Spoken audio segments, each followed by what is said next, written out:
पोरं पोरं कुठे फिरायला गेलेत आणि त्यांनी येडचाळ केलं नाही असं कधी होत नाही. तर जय शिवराय भावांनो, तर नाही का आजचा फिरायला जायच्या विषयाची सुरुवात सकाळ सकाळ पोरांबरोबर चहा घेण्यापासून केली. आणि नंतर मग लोकल पकडली आणि कार्यकर्त्यांनी बसायला जागा पकडून घेतली, कारण प्रवास जरा लांबचाच होता.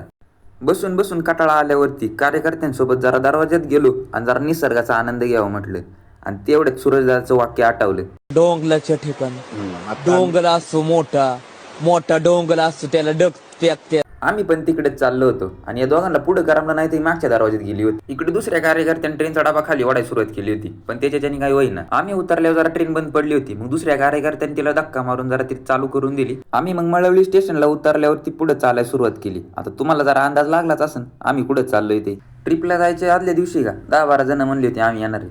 तेव्हाच त्यांना म्हणलं होतं जे येतील त्यांच्यासोबत, जे नाही त्यांच्याशिवाय.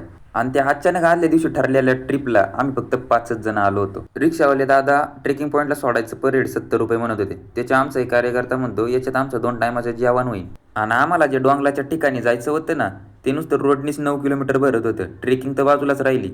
वाटेने चालता चालता कडेच्या डोंगरावर एक दादा दिसला. मेन पॉईंट सोडून कार्यकर्त्यांनी इकडे ट्रेकिंग चालू केली आणि दुसरा कार्यकर्ता येसपर्यंत फोटोशूट करून घेतलं. आणि ते पुढल्या पार्टसाठी फॉलो लाईक करा की राव.